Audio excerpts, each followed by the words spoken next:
Hi, everyone. Welcome to the Zone to Speak podcast. I'm your host, Juliana. Hey, everyone. Before we dive in, a quick shout out to the amazing brands that I use and love. And the best part is when you shop with them, you are directly supporting this podcast so I can keep going. Here's the lineup. Cyc Plus, smart pumps for the perfect tire pressure. Down the road, cycling apparel that looks good and performs. New Zest, clean, plant-based protein and nutrition. Oleos, wellness shots with adaptogens and neurotropics for energy, focus, and recovery. Code Age, high-quality supplements like multivitamins, creatine, and collagen. Loop earplugs for travel, sleep, recovery, and noise control. Clearly Not Coffee, a smooth, caffeine-free energy alternative. Heal, quick, plant-based meals for busy or bikepacking days. Shocks, open-ear headphones that keep you safe while training. Frey skincare designed for active people, and Sweaty Rights. All the links, discounts, and codes are in the episode description, so check them out, grab some great deals, and know you're helping keep Zone to Speak rolling. Now, let's get into the episode. All right, welcome back to Zone to Speak. Today's guest is someone whose work captures movement, emotion, and the quiet intensity that lives between effort and stillness. I am joined by Elias Ejderhamn, a Swedish photographer based between Annecy and Chamonix, winner of the PX3 Sports Photographer of the Year and a representative for Sweden at the World Photographic Cup. Elias and I actually met in the field where he was working as a photographer, documenting ultra-distant cyclists as they pushed through exhaustion, resilience, and raw human moments. And that's something that really defines his work. Being close to the action, embedded in the story, and deeply respectful of the athletes and environments he photographs. In this episode, we'll talk about his journey into photography, his connection into endurance sports, what it means to tell the stories through a lens, and how curiosity and passion continue to shape his path. Let's dive in. Elias, welcome to Zone to Speak. Thank you. It's so nice. Such a nice intro. Thank you. It's nice to have you here. So every photographer has a moment where taking photos shifts from something casual to something intentional, when the camera becomes a tool for storytelling, not just documentation.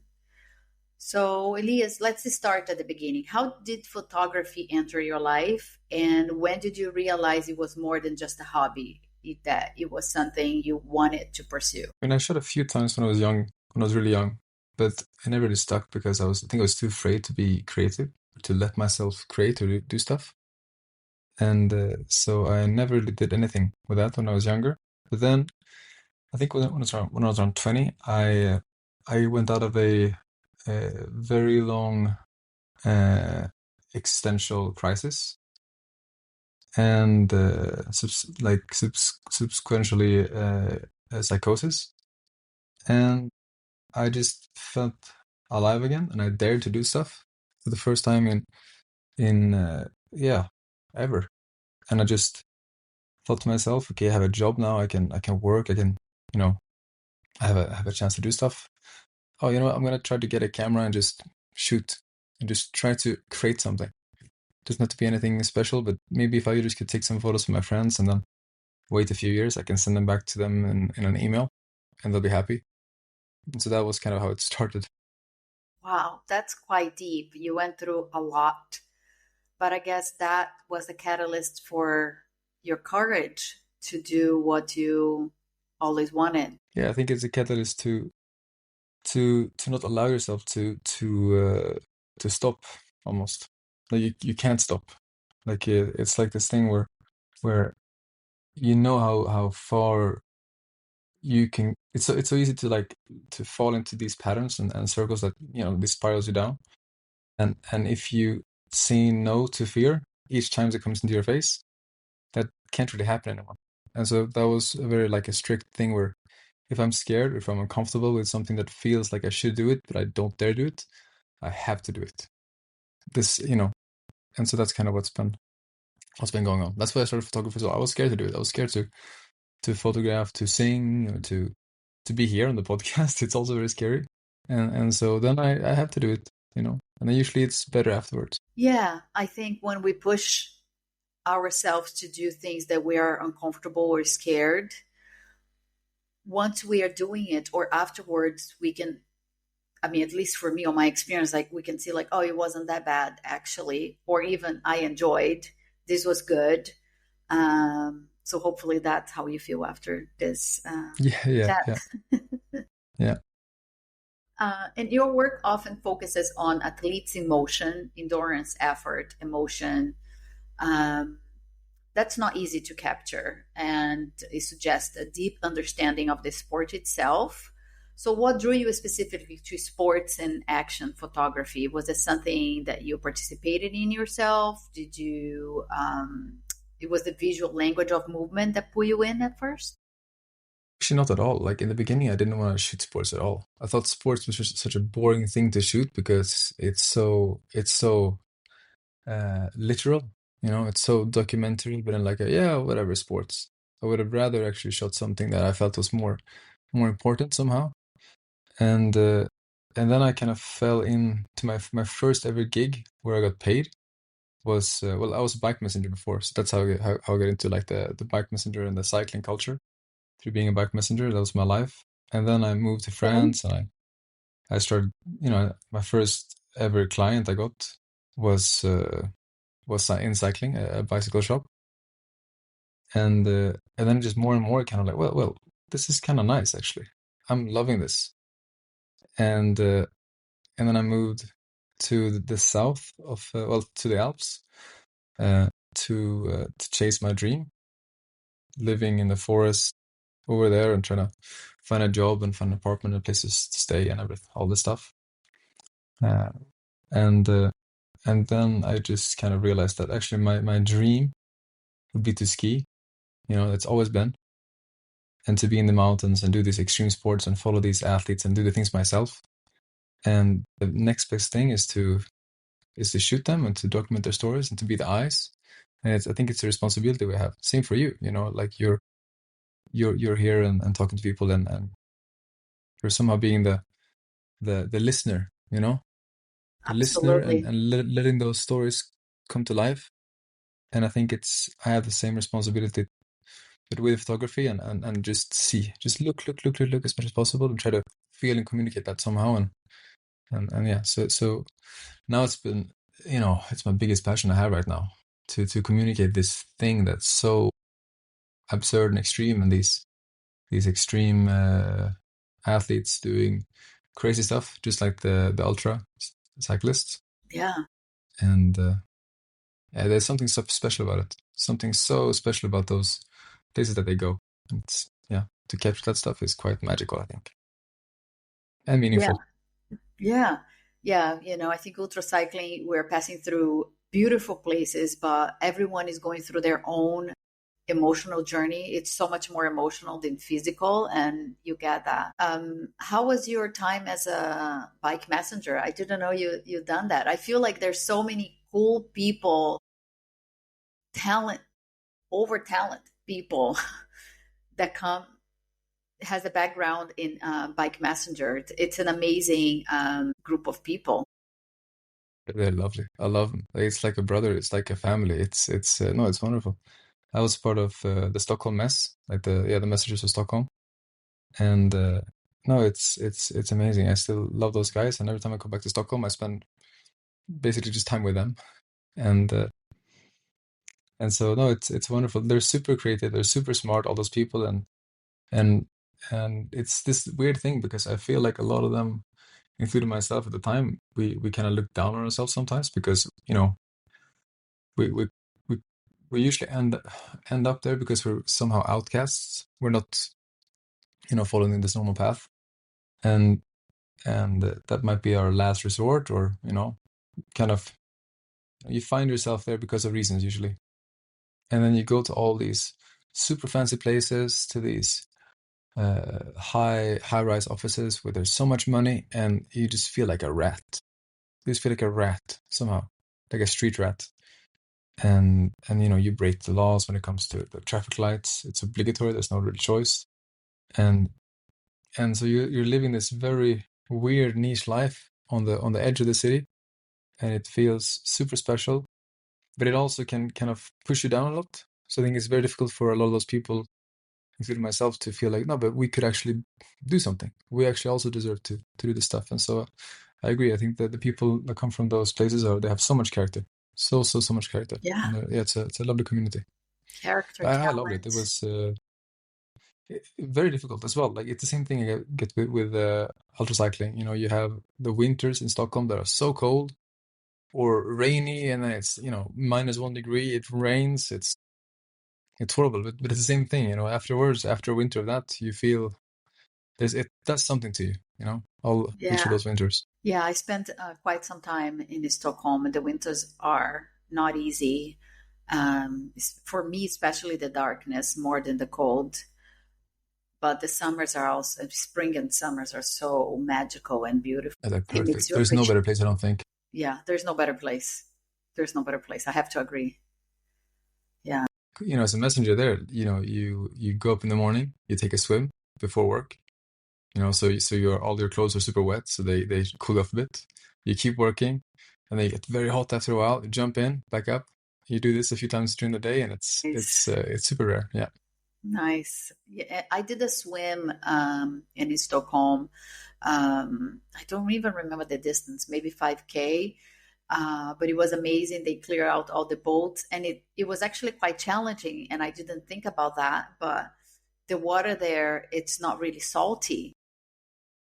Yeah, no. There's no buoyancy. So Yeah, there's no yeah. You just buoyancy. you just So I'm sink. No, struggling. yeah, I was like, what's yeah. happening? But 5K is a lot. That's good. Wow, it's a good swim. I Yeah, can't swim that it was well. fun. So going back to photography and cycling, so actually both. So cycling photography has its own rhythm, long days, changing light, unpredictable moments, deep emotional arcs, and often the best cycling photographers understand the sport from the inside. So I know you do cycle yourself, but how has your own relationship with cycling influenced the way you photograph cyclists? It's a good question. I think my current relationship with cycling is a bit complicated because I worked so much as a bike messenger, and we do so many kilometers, and you do 8 hours on the bike every day. And then sometimes maybe you work out before work, or you go for a race after work as well, or an alley cat as well. It kind of changed after I stopped working. After I stopped working there, I didn't want to cycle if it was rainy because I had a choice, which was really beautiful. But then I also know that zone that you can get into because you're kind of forced to get into that zone of it's difficult, it's kind of horrible, the weather's not good, you're mentally really struggling. You don't want to be on the bike, but you're on there 8 hours a day. And so I think that's that mental struggle that you pass through, both with ultras and also with the with being a bike messenger, and also performing at a high level, both as a bike messenger and also on these races. It's I think I really have a lot of understanding and a lot of respect for these people riding, and I it's like a love hate, but more love. It's like it's a struggle that I find very beautiful, and know that it's something good with it that comes with it. And so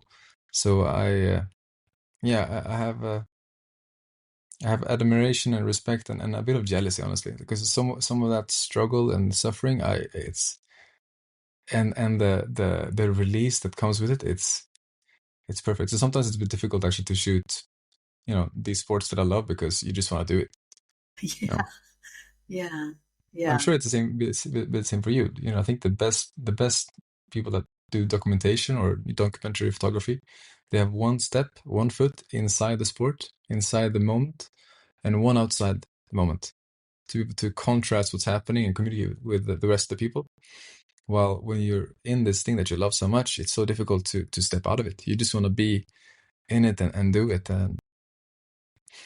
But it also helps that they're in so much pain, and usually you're in a car, so there's still already a barrier, which makes it a bit easier, I think, Yeah, than yeah, if you're cycling next to them, for example. Yeah, I agree with everything you said. Yeah, when where we met at Via Race, it felt so good to document and relate to a lot of those feelings and kind of knowing what people are going through, but also really just wanting to jump on a bike and do some Yeah, of it yeah, as well. Yeah, yeah, yeah. yeah. So we met at Via Race where you worked as a photographer, giving your talent to document this ultra distance event that's as much as about human story as it is about racing. What motivated you to work at a cycling event, and what was that experience like for you, being so close to the rider over multiple days and seeing them at their most raw? I mean, first of all, since I love cycling and I love these kind of events, and they always speak to me, pushing things to the limit of things you don't even think are possible. It's already quite uh, like awe inspiring, or no, like it takes so much attention from people as well. Where these people are going away. They're actively searching for this experience, and to be able to support them and their family and all this kind of stuff, and create, you know uh, explore those stories and those feelings, those real feelings of real stuff, of documenting real emotions instead of it just being a beautiful shot taken easily. It's no, it's amazing. I'm sure it's the same for you when you get to talk to them. I don't get to talk to them that much. You talk to them a lot.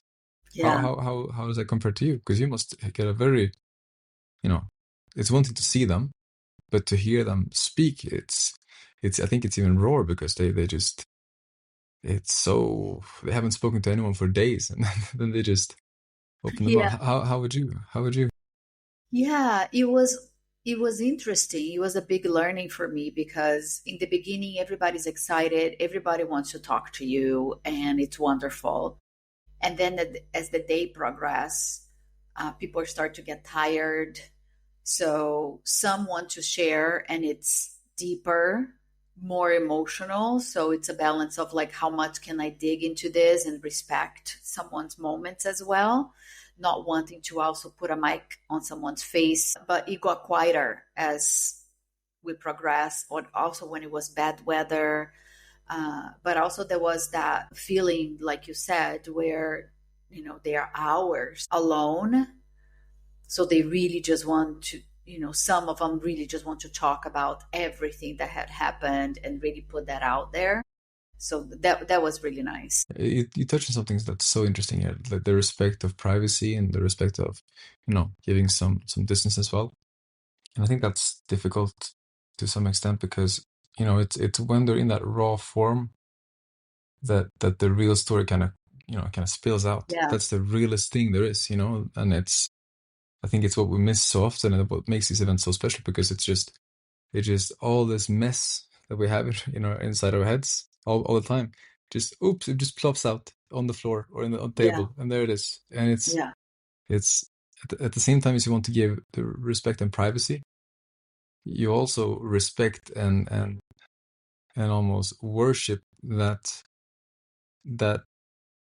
process of what's happening so much that you want to document it. That's exactly, the most important thing you have. And that exactly. limit, that line is very difficult to discern sometimes. Yeah, yeah.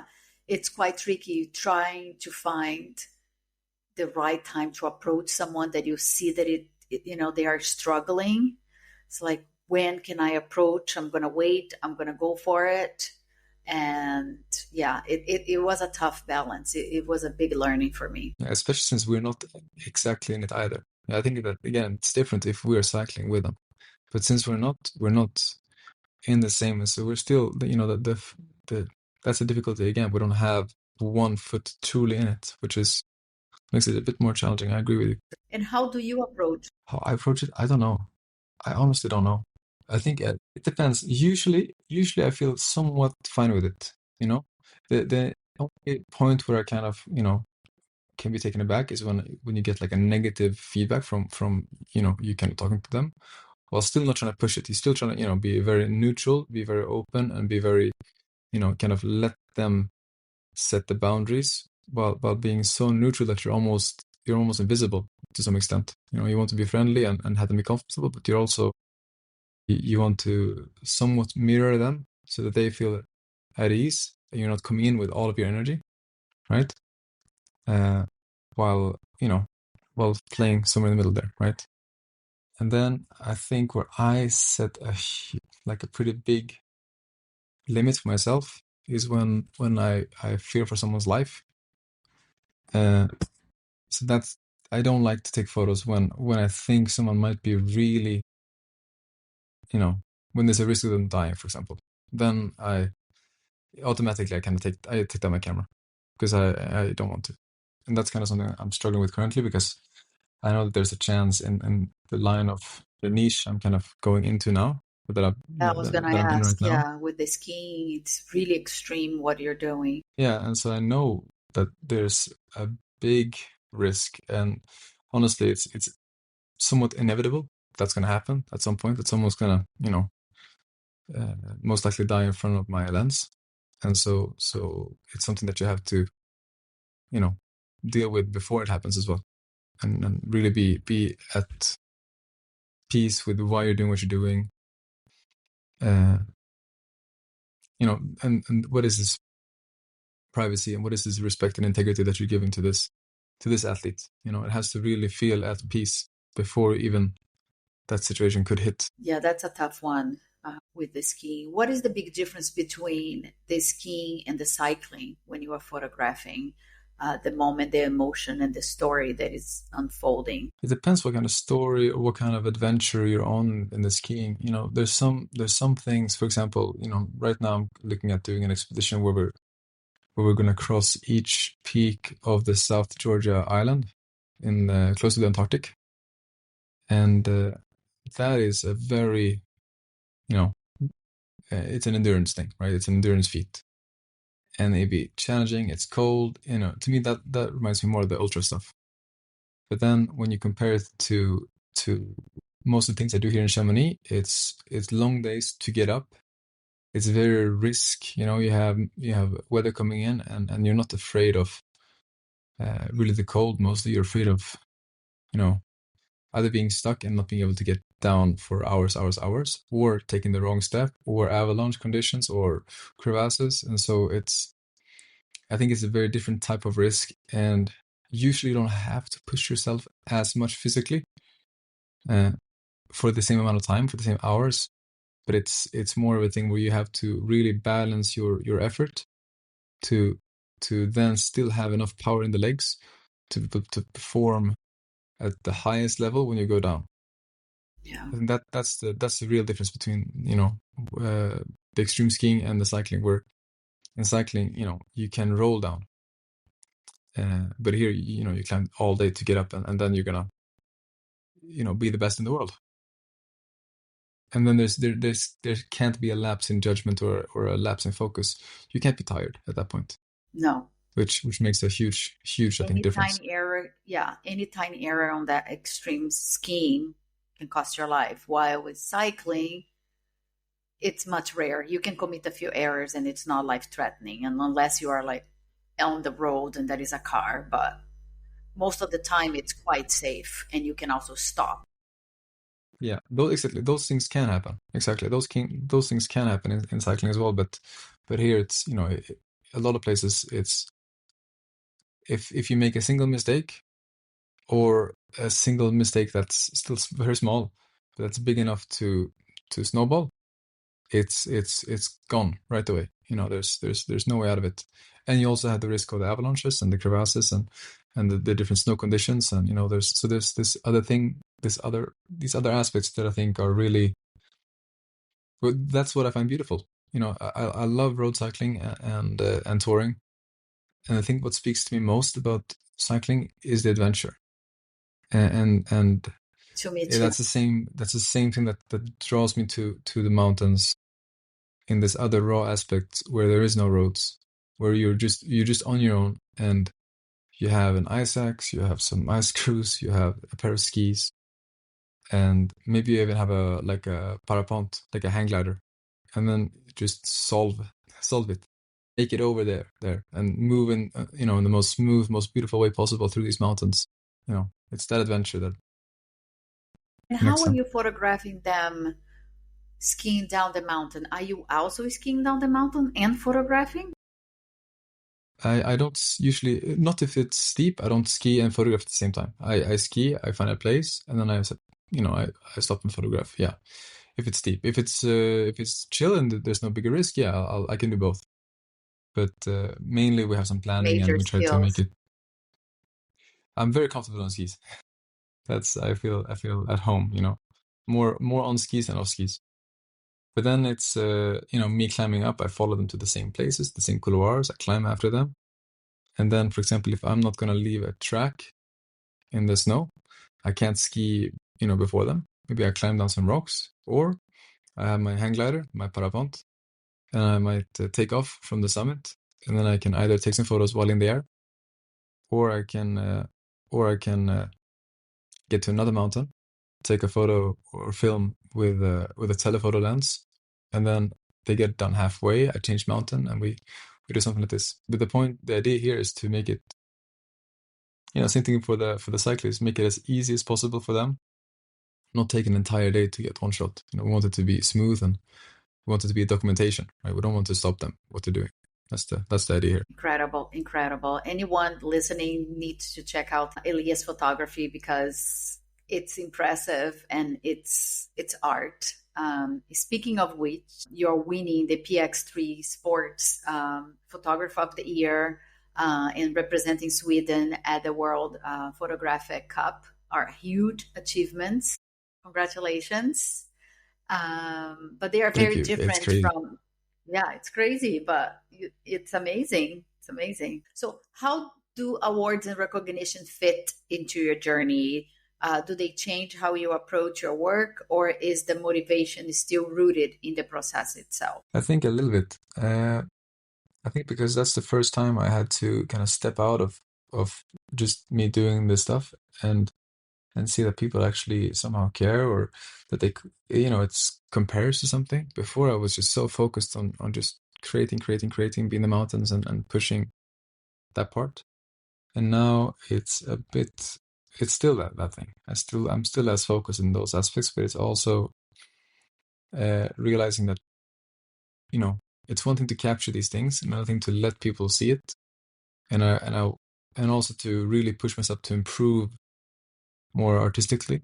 Because when you live in the mountains, and when you're so you know in your niche, I'm sure you have the same thing, and I had the same thing with cycling before as well, where your entire world is these few people, there's few photographers here, there's this amazing photographers of cycling, for example. Wow, they're crazy. But those are your competition, those are who you're looking at, and you're all trying to kind of push a bit the limit, and push a bit things forward.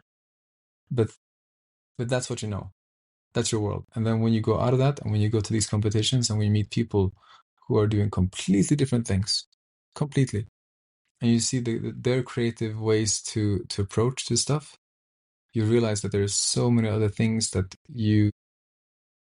so many other ways that you could go, and I think it lets you.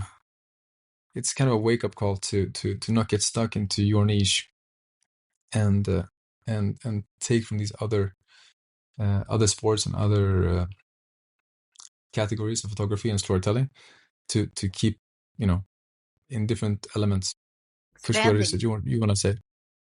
Yeah, yeah. So I think that's what it's doing, if anything, for me, realistically. The rest I don't really like. I don't really. It's nice to have some validation. It's nice, but then I think it easily gets to be a distraction. You know, I think what you should want to do is just to really just create there, and love it, and feel it, and then because when you're out there doing that stuff, like when we're out there on the road, you and me, and we don't really care about the other stuff. We just wanna go for it.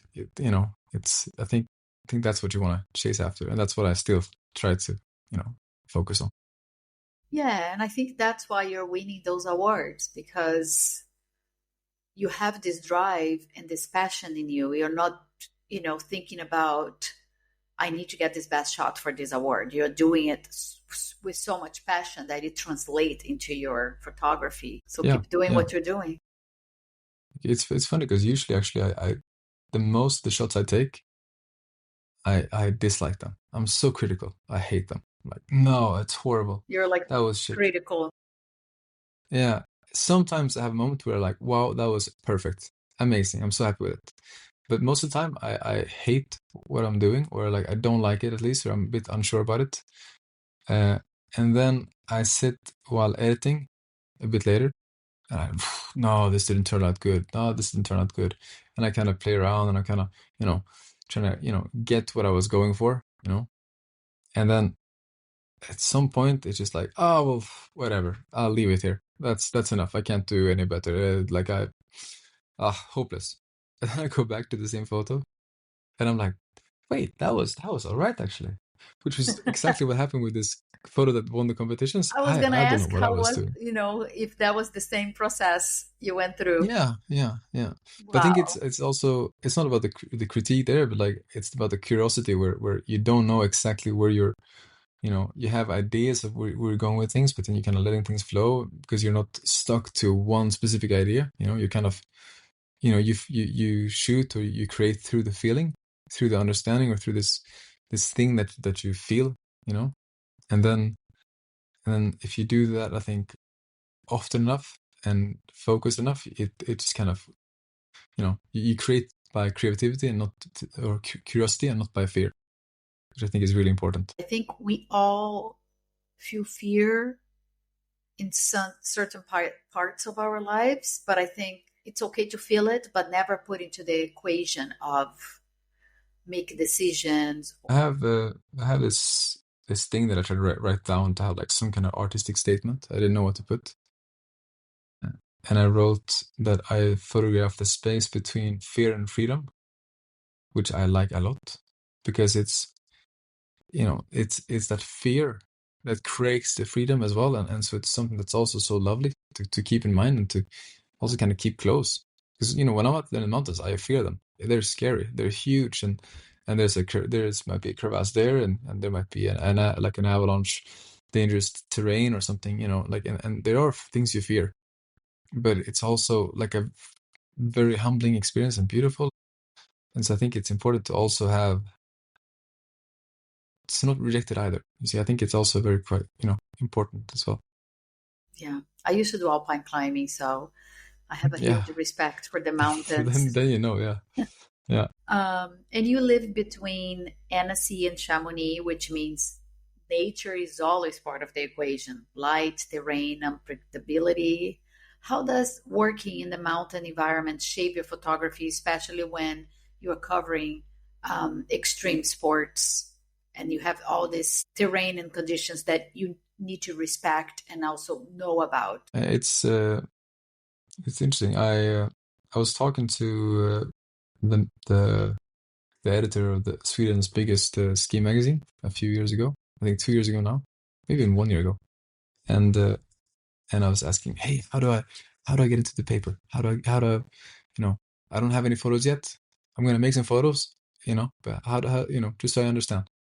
And he's like, Elias, I'm sorry to tell you this. It's impossible.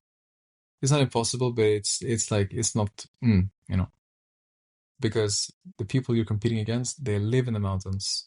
Their best friends are these people, are the pro skiers, it's all they do. They're out there every single day. That's who you're competing against.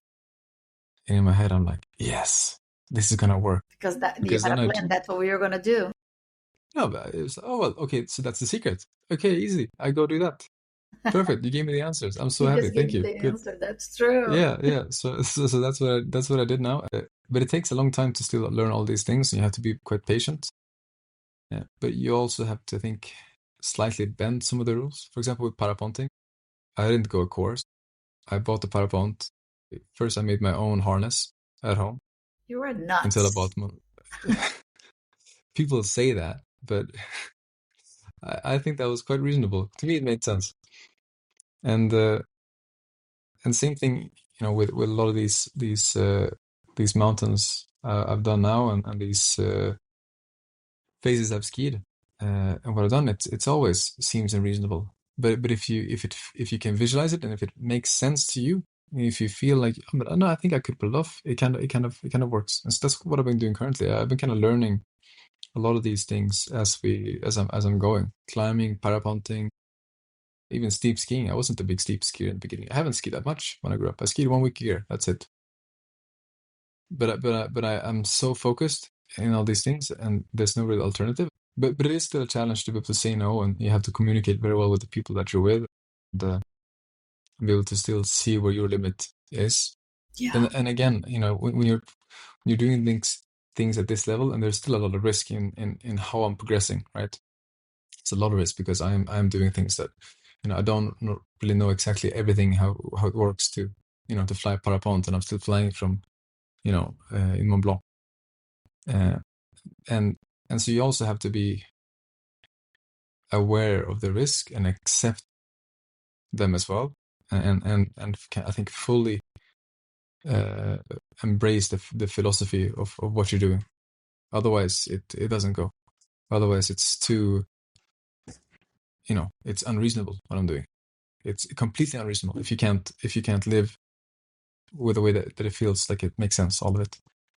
But it's beautiful, and to live here and to be able to be so much in the mountains, and to every day go out and feel it and push a bit more, and start to really understand the mountain day by day, and the conditions, and see how the glacier is evolving day by day. And I think there's something also beautiful with doing these expeditions that I'm looking more into doing now in Svalbard, but also in the Antarctic.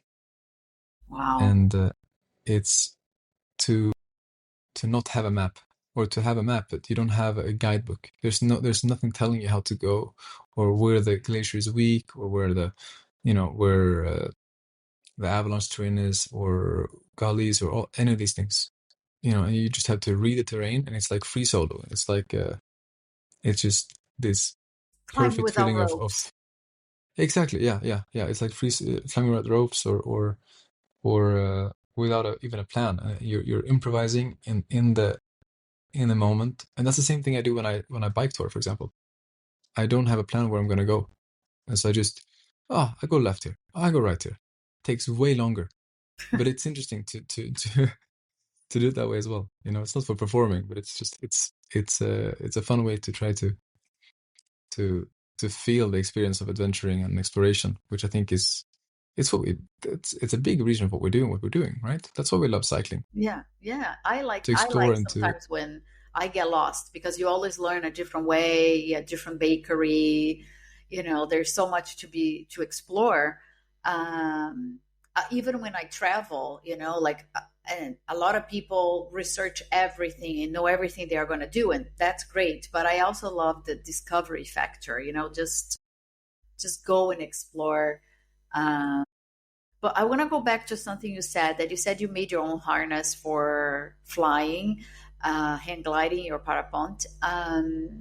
Don't you need like a license to fly, or like learn the wind patterns and well, you don't need a license in France, which is great for me, yeah, but you do need a like insurance, which is like, I think it's like 100 euros a year or something.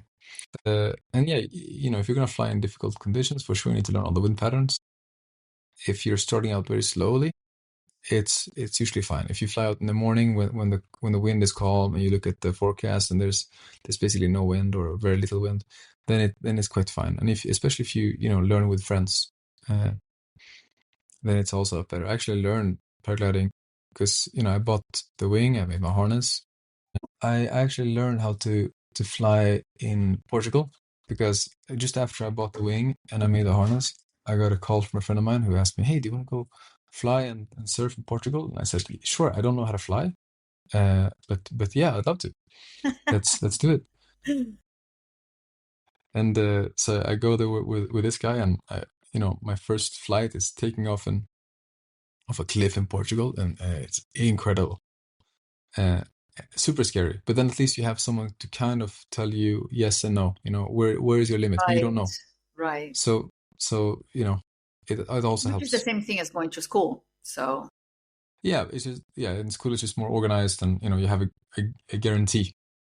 But I really don't think that that's always necessary. I think if you're really motivated to learn this stuff, like same thing with alpinism or all this stuff, if you're really motivated and if you're looking at YouTube, or if you're really understanding exactly how all these things work together, uh, I think you can do it alone as well. yeah, that's Because how I I did never alpine went to school. climbing. Yeah, yeah, Yeah, and I and did a I lot of YouTube practicing the knots, all the different yeah, knots a yeah, hundred times, exactly, and exactly. Yeah, just have respect for what you're doing. Maybe ask someone that you know. Hey, am I crazy or am I doing okay still? And then you have some kind of feedback loop and everything. But I don't know about you, but like I didn't go to school. I didn't finish high school. I tried 4 times. So I know that that's not my path to learn those regular ways. But I know I can learn by being really focused and try to do it my way. I know I can learn it by doing it my way somehow. So good for you. I think it's great when we know ourselves and what it works. And look what you're doing now. You are successful, and I'm not talking about awards. I'm talking about you're living the life you wanted. You just said that you were planning to go to the forest, and then you're planning to be on the magazine, and you're planning to do all those things, and now you're living all the goals you set up for yourself. yeah, yeah, it's very bizarre. Very, very bizarre, especially with a whole psychosis element. It's still very, very weird how you can go from one end of the spectrum to the other. But Yeah, but I think it's just a shifting mindset, and I think you did that, and you should be proud and enjoy. You are in a setup where it wasn't working for you, and now you can look back and see what wasn't working, and maybe that's why you had those triggers where now you are in a more balanced environment because you are controlling and welcoming just what it works for you. yeah, can I ask you how do you yourself manage and take care of your brain so it doesn't kind of uh, My go gosh. the wrong direction? What are your it's a weird question, sorry. No, Do you no, have it's a any it's a good question. I don't know if I'm an example to say how I control. I when I was younger, like my mid 20s, to late 30s, I lived in New York City and I studied Kabbalah, and that was really helpful to me. There is a lot of wisdom there on understanding yourself, finding cycling, and it's just I think just not losing yourself. I think talking about having a purpose, it's so deep and so heavy. I think we should start with just a hobby, find something that you enjoy. I think having different pillars is super important, not to lose yourself, because if one pillar is not working, at least you have other pillars like friendship, career, family, or love life, and then your hobbies. So for me, having cycling has been so good to my life. Also, having my dog, it's really helpful to me. A lot of times if I'm not feeling great, I have to get up and walk the dog, and just that fresh air and that walk resets your brain. It's scientifically proven.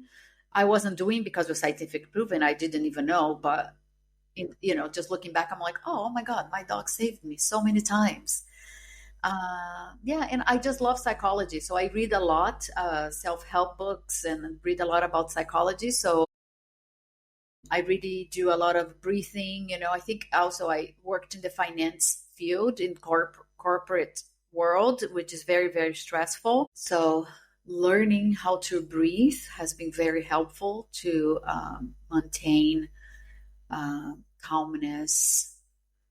Yeah, so it's a combination of a lot of things, and I'm still learning. yeah, yeah, yeah, for sure. Me too. But I think it's what you just said there with cycling and having a hobby, all this stuff. I think it's exactly that. I think that's the I look at my dad, for example. He is the same way. Like to him, running and sports. It's somehow a religion. That's what he does. that's the routine, that's the ritual, and feeling bad, I go for a run. Feeling good, go for a run. That's that's, for example, his way of finding this stuff where it makes sense, where things, you know. But then I think it's also important just to keep that relationship with our church in this case healthy, which is also a challenge by itself. To make sure we don't get too too bothered by performance or all these things with cycling as well.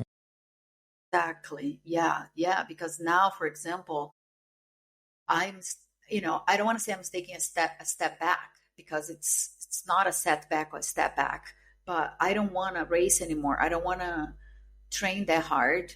I want to do adventure, and that's what I want to do. And I don't have to be explaining anything to anyone or even Yeah, myself. yeah, This is what I want to do, and I want to respect that.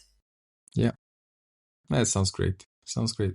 And I think it's when you do that, then you come back as well into racing if you want to do that at some point, Exactly. and Exactly. you feel calm. You don't have that chasing anxiety of performance, whatever it could be. Which I think is so important as well. And what's next for you? What's next? It's one thing to just take a bunch of photographs and be a bit crazy. Another thing to make it work. And I think the next step for me is to continue to develop my style and my voice and the things I want to say through photography. I have a collaboration this year with Fujifilm that was confirmed Nice. this morning, which I'm super happy about. So I'll be Yay. using some more of their cameras to shoot some projects, some bigger format projects. I want to shoot some really huge exhibition pieces, print them 2 meters by something, and Wow. uh, and show people the scale of what we're talking about, the scale of these mountains, because that's also something that's so challenging to communicate to people, because it's you can't take a photo of the entire line, because then you can't see the skier. If you can make it big enough, and you can step in and the layman can understand what this extreme athlete is feeling. It's the same thing. If how could you photograph in one picture the entire race of an ultra athlete? That's something that I also I think it's so important to try to somehow communicate that journey, that the mental journey that you take on these things is what I want to go more into. It's yeah, I think that's my next step is going further on the road of artistically refining what I'm kind of trying to express, not stagnate and move forward, as well as learn more, improve more in project management. I don't have any contacts here. I don't know anyone here. I didn't know from the beginning, at least. I don't really have ways into these companies or to these clients, whatever. So it's, how do you make them come to you? Yeah, by making projects and by making things happening, Yeah. and trying to make people's dreams possible. So, for example, if I have an athlete or a person who wants to go to Svalbard or Antarctica or Himalaya, then if we can set that up together, that's what I'd love to do. Make things happen, create stuff, and be scared and push through it, and we see. Be curious and be a bit, still a bit I crazy. love that. I love Somewhere that. in between. Those are some great goals. And you'll be great to see an exhibition of your photography, especially on that scale. It sounds amazing. And I think, I mean, I do like social media, but I think there is so much photography that should be out in the real world. More photography exhibitions. One of my favorite museums actually is in Stockholm, Fotografica. Yeah, amazing. I think you're right. I think my goal currently also is to try to reach out more to those people who are not on social media, actually, because it's so easy to think that there's only this world on social media. That's all we have. It's easy to get trapped by that thought, but there's so many people that actually they're not even on social media. They're living their life. They're actually just doing their Exactly. stuff. And if you can, that's the people I want to also communicate with and show and if I can also get people away from social media and go into a showroom or into a gallery, look at some of my photos, so whoever's photos, and see that there's another person next to them also doing the same thing, and they can talk, that'd be great. If you can create those spaces.